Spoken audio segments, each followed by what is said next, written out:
Un incendie d'origine inconnue s'est déclaré jeudi dans le dortoir de l'Académie Hillside Andaracha a tué 17 élèves au Kenya.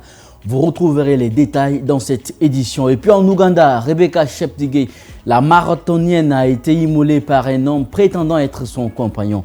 Elle a perdu la vie par suite de blessures. Les détails à suivre également dans cette édition.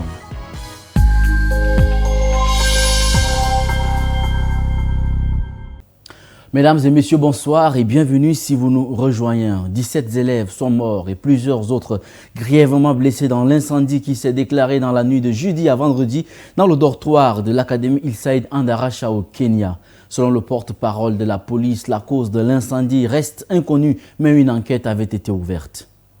Au moins 17 élèves ont été tués dans un incendie qui a ravagé le dortoir de leur école dans le centre du Kenya, a annoncé vendredi 6 septembre la police. Un bilan qui devrait encore s'alourdir. L'incendie à l'Académie Hillside Andaracha du comté de Nyeri s'est déclaré vers minuit, a indiqué la police sans préciser l'âge des victimes. Il y a 17 morts et plusieurs autres personnes ont été blessées, dont 16 grièvement, et ont été transportées d'urgence dans un hôpital voisin, a déclaré la porte-parole de la police, Rezila Onyango. Les corps retrouvés sur les lieux ont été brûlés au point de devenir méconnaissables, a-t-elle ajouté. D'autres corps seront probablement retrouvés une fois terminée l'inspection des lieux de l'incendie, a-t-elle estimé. La cause de l'incendie reste inconnue, a-t-elle précisé, mais une enquête a été ouverte. Face aux atrocités commises par les belligérants au Soudan, des experts de l'ONU ont réclamé vendredi le déploiement sans délai d'une force indépendante et impartiale. Ceci dans l'objectif de protéger les populations civiles. Ces experts, mandatés par le Conseil des droits de l'homme, ont conclu dans un rapport présenté dans un communiqué que les deux parties en guerre ont commis une série effroyable de violations des droits de l'homme et de crimes internationaux dont beaucoup peuvent être qualifiés de crimes de guerre et de crimes contre l'humanité. La gravité de ces conclusions souligne l'urgence d'agir immédiatement pour protéger les civils, a souligné Mohamed Chand Othman, le président de la mission d'établissement des faits sur le Soudan. Elle a été créée à la fin de l'année dernière par le Conseil des droits de l'homme pour documenter les violations des droits humains commises dans le pays depuis le début de la guerre en avril 2023. Le conflit oppose l'armée dirigée par le général Abdel Fattah al-Burhan aux paramilitaires des forces de soutien rapide du général Mohamed Hamdan Daglo.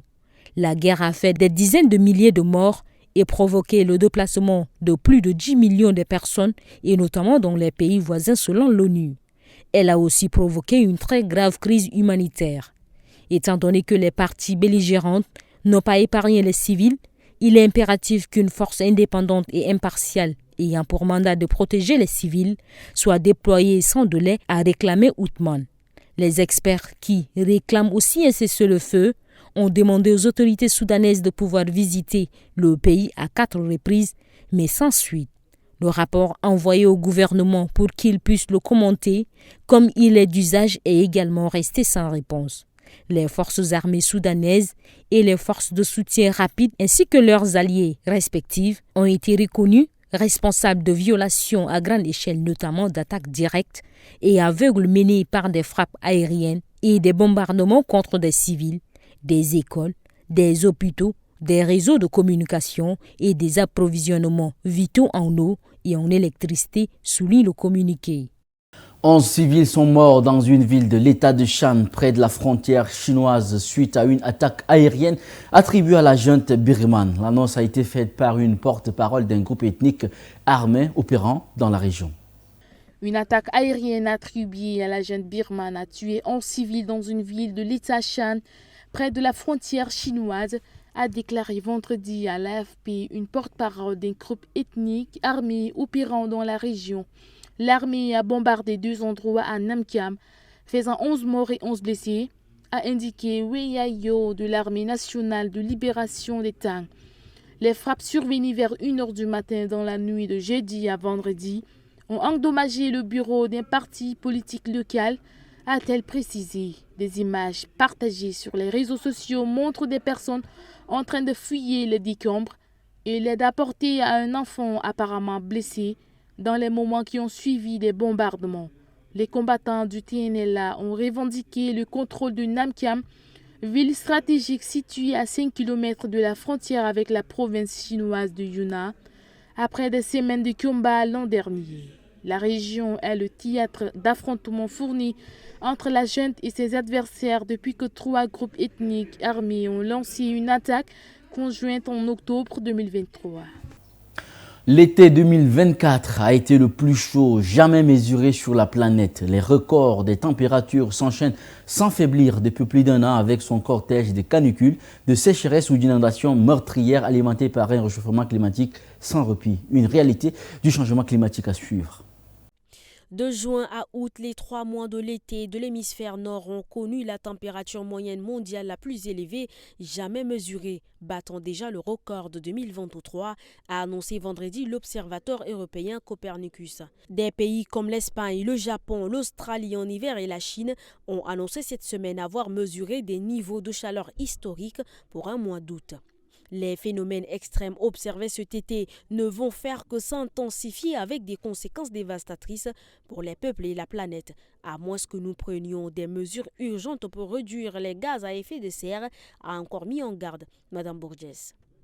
L'Inde, régulièrement sous plus de 45 degrés Celsius, a testé les limites de son système électrique et vu son économie ralentie avant une intense mousson et des inondations meurtrières. Dans l'ouest des États-Unis, les incendies ont fait rage après plusieurs canicules qui ont asséché la végétation depuis juin et fait plusieurs morts. Dans le Nevada, Las Vegas a connu en juillet un mercure de 48,9 degrés Celsius record. Au Maroc, fin juin, une brutale canicule faisait 21 morts en 24 heures dans le centre du pays, en proie à sa 6e année consécutive de sécheresse. Août 2024 s'est conclu avec une température moyenne mondiale de 16,82 degrés Celsius, selon Copernicus, soit 1,51 degrés Celsius plus chaud que le climat moyen pré-industriel 1850-1900, autrement dit au-dessus du seuil de 1,5 degrés Celsius, objectif le plus ambitieux de l'accord de Paris de 2015. Ce seuil emblématique a déjà été battu sur 13 des 14 derniers mois, selon Copernicus, pour qui les 12 derniers mois ont été en moyenne 1,64 degrés Celsius plus chaud qu'à l'ère pré-industrielle. Après 2023 et son anomalie de 1,48 degrés Celsius, selon Copernicus, 2024 a donc la forte chance de devenir la première année calendaire à dépasser le seuil fatidique. Ces records incessants sont alimentés par une surchauffe inédite des océans, 70% du globe, qui ont absorbé 90% de l'excès de chaleur provoqué par l'activité humaine. La température moyenne à la surface des mers se maintient ainsi à des températures hors normes depuis mai 2023. La marathonienne ougandaise Rebecca Cheptegei est décédée des suites de ses brûlures. C'est le président du comité olympique ougandais qui a fait l'annonce ce jeudi 5 septembre, 4 jours après qu'un homme présenté comme son compagnon l'a immolé par le feu dans l'ouest du Kenya. Nous avons appris le triste décès de notre athlète olympique Rebecca Cheptegei à la suite d'une violente agression de son petit ami. Que son âme repose en paix et nous condamnons fermement la violence contre les femmes, a déclaré Donald Rocard, le président du comité olympique ougandais, dans un message sur X. Il s'agit d'un acte lâche et insensé qui a conduit à la perte d'une grande athlète. Son héritage perdurera. L'athlète de 33 ans qui avait participé au marathon des Jeux olympiques de Paris en août était soigné au Mount Teaching and Referral Hospital de la ville d'Eldoret, dans l'ouest du Kenya, où elle se trouvait dans un état critique après avoir été brûlée à plus de 80%, avait indiqué le médecin. Un membre du personnel de l'hôpital avait affirmé à l'agence France Presse, mercredi 4 septembre, sous couvert d'anonymat, que son état s'était aggravé après avoir développé une infection bactérienne des septicémies. Le drame s'est déroulé dimanche 1er septembre. Selon un rapport de police consulté par l'AFP, les suspects identifiés comme Dixon Diema Marankash s'est introduit dans la propriété de Rebecca Cheptegei vers 14 h locale alors qu'elle se trouvait à l'église avec ses enfants.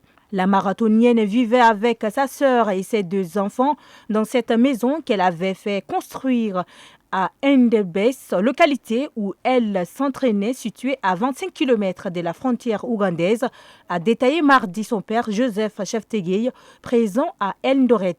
À leur retour de l'église, son compagnon l'a arrosé d'essence et a mis le feu sous les yeux de ses enfants, des fillettes âgées de 9 et 11 ans, selon le quotidien The Standard. Le rapport de police a présenté Rebecca Cheptegei et Dixon Diema Marangesh comme un couple qui avait constamment des disputes familiales. Mais la famille de l'athlète, elle, évoque plutôt un lien d'amitié entre Rebecca Cheptegei et l'homme appréhendé. Quoi qu'il en soit, c'est un féminicide, colère une militante du collectif End Feminicide Kenya. En avril 2022, le corps d'une athlète bahreïnienne d'origine kenyane, Damaris Mutua, avait été retrouvé à Iten, célèbre lieu d'entraînement pour la course de fond sur les plateaux de la vallée de Rift. Son compagnon est soupçonné de l'avoir tué. En octobre 2021, la promoteuse athlète de 25 ans, Ayens Tirob, double médaillée de bronze mondial du 10 000 mètres et 4e des Jeux olympiques de Tokyo sur 5 000 mètres, avait été retrouvée poignardée à mort à son domicile d'Iten. Son mari, Emmanuel Ibrahim Rotich, est poursuivi pour meurtre. Il nie les accusations. Son procès est en cours. Et c'est ici que s'achève cette édition. Mesdames et messieurs, merci de l'avoir suivi. Très bonne suite de programme sur Tchad Info TV, votre chaîne d'information.